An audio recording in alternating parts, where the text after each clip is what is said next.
Esse é o podcast do canal Contextos Bíblicos. Eu sou Rodrigo Galiza, historiador do judaísmo e cristianismo antigo, e por anos eu fui editor de resenhas críticas no periódico acadêmico Andrews University Seminary Studies. E aqui nessa seção do podcast eu resumo para você pesquisas sobre assuntos relacionados à Bíblia.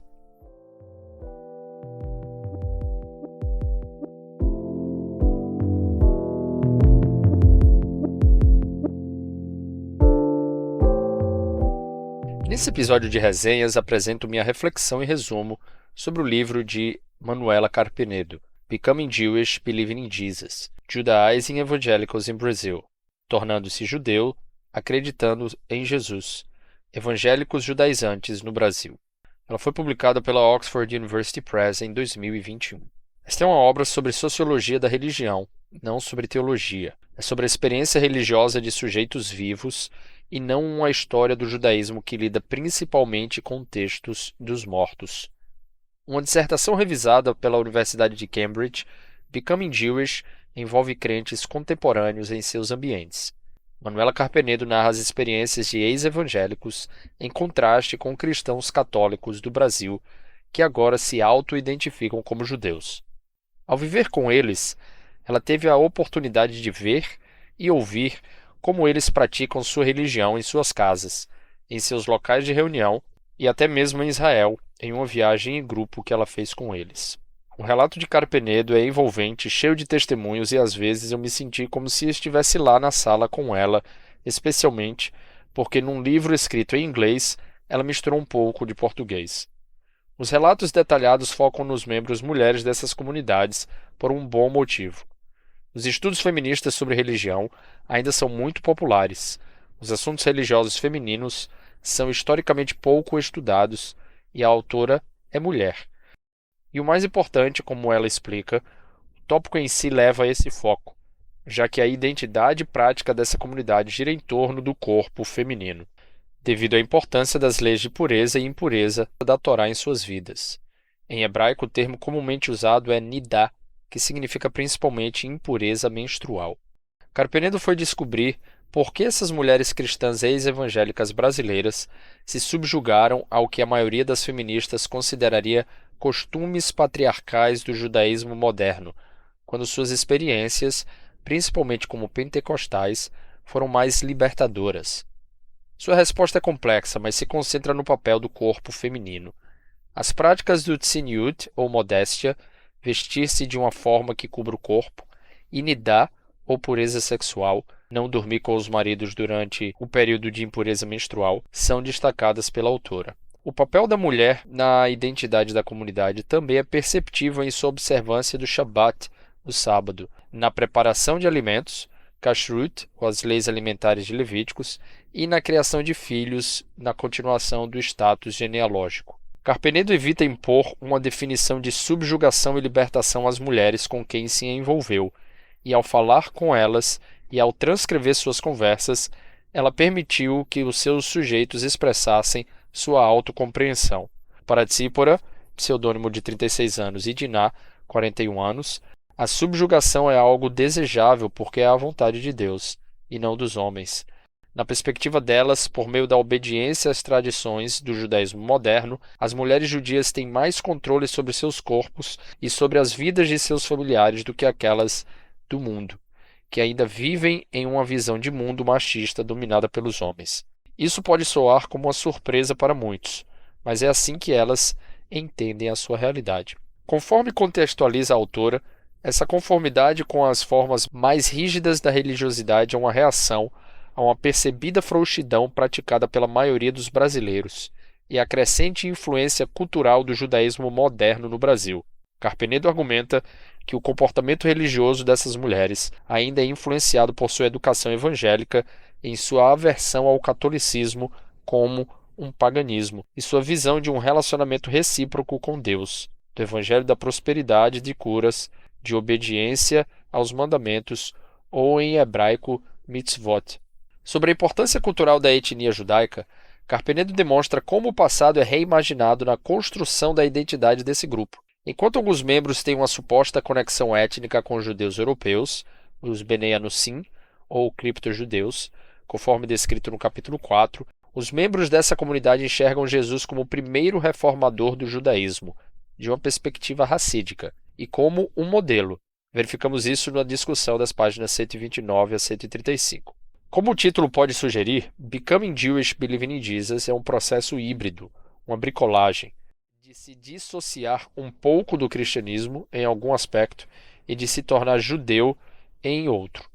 Isso torna qualquer definição de sua experiência complicada. A princípio, pensei que Carpenedo entendeu mal o processo de se tornar judeu quando descreveu esse grupo, mas depois do capítulo 4 eu estava convencido de que a categoria problemática no seu estudo era acreditar em Jesus.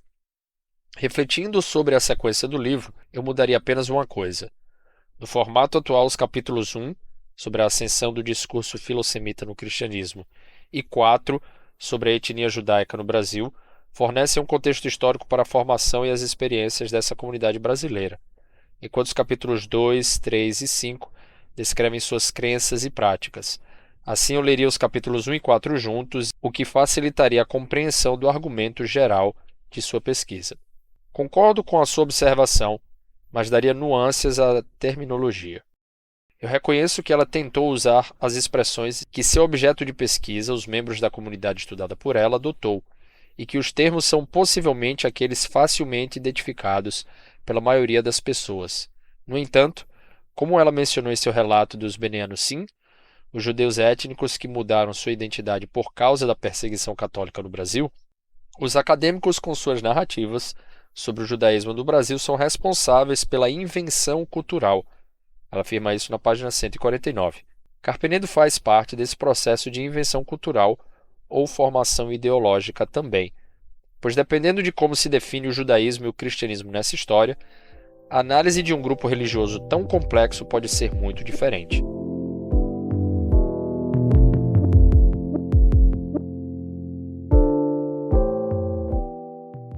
Apesar da descrição fenomenológica das experiências religiosas dos membros do grupo estudado por Carpenedo serem exemplar, sugiro que a maneira que Carpenedo descreveu, definiu ou categorizou o judaísmo é historicamente deficiente. Destaco aqui a noção complicada do discurso de identidade religiosa. A sua compreensão complexa das terminologias é perceptível no título do capítulo 3, Tornando-se judeu, acreditando em Jesus? Que Carpenedo termina com um ponto de interrogação, mas não sei se ela percebe as complexidades categóricas implicadas nessa questão. Termos como judeus ou judaísmo e termos como evangélicos, observe que no título do livro a palavra não é cristianismo, são frequentemente usados em discursos populares, mas raramente ou mal definidos. Na academia, os significados desses termos são controversos, mesmo quando bem definidos. Quem é um judeu? É alguém que tem um certo DNA? Ou que vive de uma certa maneira, ou ambos. No relato de Carpenedo, judaizar, ou tornar-se judeu, é sobre a adoção de um conjunto de comportamentos. Ela define judaizar, tornar-se judeu, como a tendência dos crentes gentios em Jesus de praticar costumes judaicos para ser salvos, como elaborado na página 17. Ao longo do seu relato, Carpenedo descreve o judaísmo como um estilo de vida, um comportamento e não uma etnia. Então, quais ações distinguem um judeu de um cristão? Seguindo seu relato, as práticas judaicas são as práticas da pureza da dieta, kashrut, da sexualidade, nidah, da modéstia, tzniut, e da santidade do sábado do sétimo dia, o Shabat. Mas será só isso? Eu reflito sobre esse assunto com minha experiência de ser um membro de uma comunidade cristã que afirma seguir os princípios advindos da Torá. Sou adventista do sétimo dia, e embora a crença adventista é de uma fidelidade a Deus através da obediência de alguns mandamentos da Torá, do Pentateuco, a maneira como os adventistas aplicam ou interpretam a aplicabilidade da Torá é muito diferente da comunidade estudada por Carpenedo. E uma outra observação sobre perspectivas religiosas é que os adventistas normalmente não se consideram judaizantes, embora alguns cristãos nos chamem assim. Curiosamente, quando eu morava em Jerusalém, os judeus ortodoxos não me chamavam de judeu porque eu acreditava em Jesus como Messias e não seguia os princípios do Talmud. Mas os meus vizinhos muçulmanos pensavam que eu era judeu porque eu e minha esposa andávamos no sábado de manhã, no Shabat, bem vestidos e carregávamos a Bíblia em nossa jornada à comunidade que ficava no bairro judeu de Jerusalém. Ou seja, Os muçulmanos achavam que eu era judeu, enquanto que os judeus tinham certeza de que eu não era. Questões de perspectiva? Certamente. Mas numa descrição de fenômeno religioso, como a de Carpenedo, é importante o esclarecimento das categorias para que fique claro o que está sendo descrito. Fica claro na narrativa de Carpenedo que o grupo de brasileiros que ela estudou se vê como judeus, não como cristãos, o que é revelador. A questão que informou as diferentes definições do termo judaísmo não deveria ser sobre a validade da Torá como um guia de comportamento, pois até mesmo os cristãos, muçulmanos e até ateus aderem a alguns dos seus preceitos e não a outros. Mas a definição do judaísmo deveria começar com a compreensão de como certos religiosos observam as leis da Torá, como elas são interpretadas, sistematizadas e aplicadas por um grupo ou por um indivíduo. No relato de Carpenedo sobre a comunidade brasileira em estudo, parece que a sua interpretação da Torá é principalmente formada pelo discurso rabínico do Talmud, mas historicamente é importante distinguir a Torá do Talmud, que é um comentário ou interpretação compilado e editado à Torá em meados do século V depois de Jesus. E uma outra informação importante é que a interpretação rabínica reflete a opinião de alguns judeus do passado, que foram fortemente influenciados pelos fariseus, e não de todos os judeus como os essênios, saduceus e etc. Certamente o Talmud não é a Torá, mas uma aplicação dela. Assim, historicamente não se deve generalizar o judaísmo antigo apenas na versão rabínica. Nem é correto dizer que o judaísmo do Talmud é a única interpretação adotada por judeus étnicos na história, muito menos igualar o Talmud à Bíblia hebraica. Assim, o judaísmo não é igual à Bíblia hebraica, como ensino aos meus alunos do curso do Contexto Judaico do Novo Testamento. A Bíblia hebraica é uma coleção de textos e o judaísmo é o que as pessoas fazem com esses textos. Portanto, no estudo de Carpenedo, ficaria mais claro se ela esclarecesse que esse grupo que ela estudou pratica o judaísmo rabínico. Achei interessante que Jesus, de acordo com os evangelhos, foi em muitos casos contra a tradição oral dos fariseus, que parece ser a principal fonte de tradição rabínica. No entanto, os judeus brasileiros que acreditam em Jesus dão mais crédito ao Talmud, que não é tão amigável a Jesus, para colocar de uma forma suave, do que a Paulo, que não é mencionado nenhuma vez no relato de Carpenedo. Além disso, muitos judeus étnicos não aderiram ou não aderem à lei oral da tradição rabínica. Dizer que os membros do grupo observado por Carpenedo são cristãos judaizantes é adequado até um certo ponto. Dizer que eles são judeus é uma simplificação de uma realidade mais complexa. Agora eu gostaria de refletir sobre o termo evangélicos em seu relato. Carpenedo define como uma forma de cristianismo que acredita que Jesus cura, batiza com o Espírito Santo, oferece salvação e está voltando.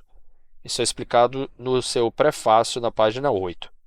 Mas o mais importante é que os evangélicos protestantes tentam renovar o cristianismo diante de um desrespeito prevalente à Bíblia, conforme os evangélicos entendem, como Carpenedo explica na página 17.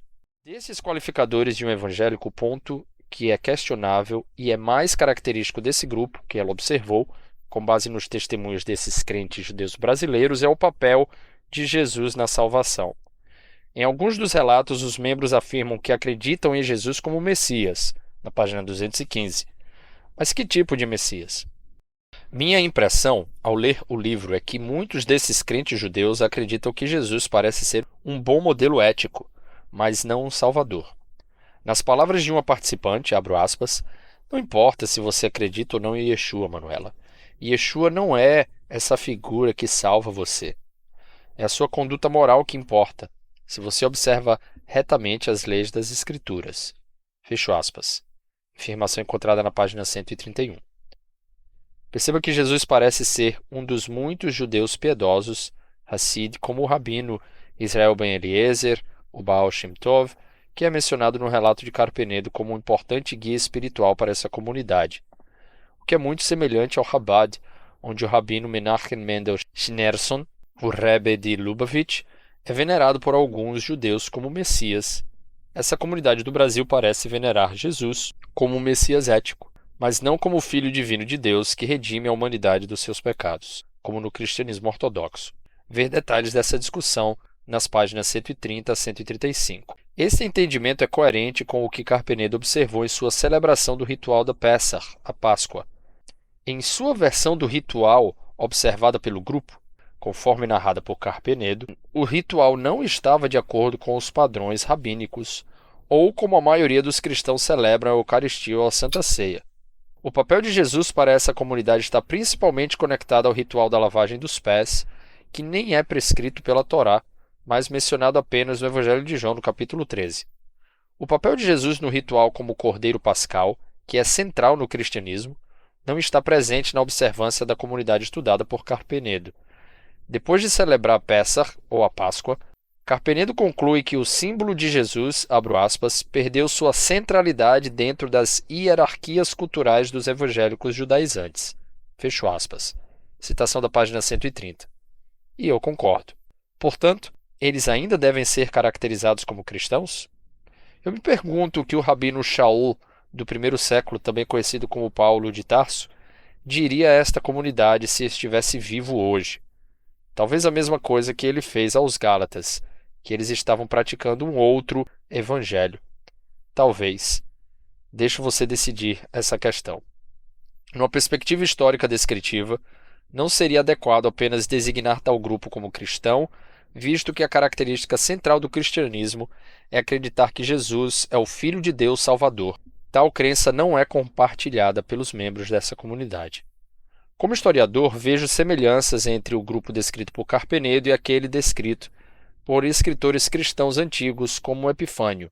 Esses são grupos rotulados como praticantes do judaísmo por causa de sua visão de Jesus como modelo e da ênfase na pureza ritual para a salvação. Uma análise comparativa de ambos os grupos, o descrito por Epifânio e o descrito por Carpenedo, certamente iluminaria como o judaísmo e o cristianismo evoluíram. E isso só é possível por causa de relatos detalhados como o produzido por Manuela Carpenedo, e para ela, os historiadores agora estão em dívida. Independentemente da interpretação que se faça das experiências religiosas daqueles descritos por Carpenedo, para aqueles interessados em missão cristã, história do cristianismo, história do judaísmo ou história religiosa, Becoming Jewish, Believing in Jesus é um relato fascinante do cenário religioso no Brasil, especificamente sobre um grupo com o qual acho que a maioria não está familiarizada. O grupo mostra a influência duradoura da Bíblia, principalmente da Bíblia hebraica ou Antigo Testamento, na sociedade por meio da aplicação variada na vida dos crentes, que, influenciados por seu contexto, aplicam o texto de diferentes maneiras. O livro também tem o potencial de levantar muitas questões sobre as identidades judaicas e cristãs. Assim, parabenizo Carpenedo por seu trabalho e estou ansioso para interagir com ela em uma futura conversa aqui no podcast. Se você quiser ler o original em inglês dessa resenha, acesse o link na descrição desse podcast ou procure no site do Andrews University Seminary Studies. Se quiser aprender mais sobre esse e outros assuntos, inscreva-se no canal Contextos Bíblicos no YouTube, Instagram e Spotify. Acompanhe as novidades sobre cursos online e os tours de 2026 para Israel e a Europa no www.contextosbiblicos.com. Compartilhe o conteúdo e se tiver alguma dúvida, escreva nos comentários. Até a próxima resenha.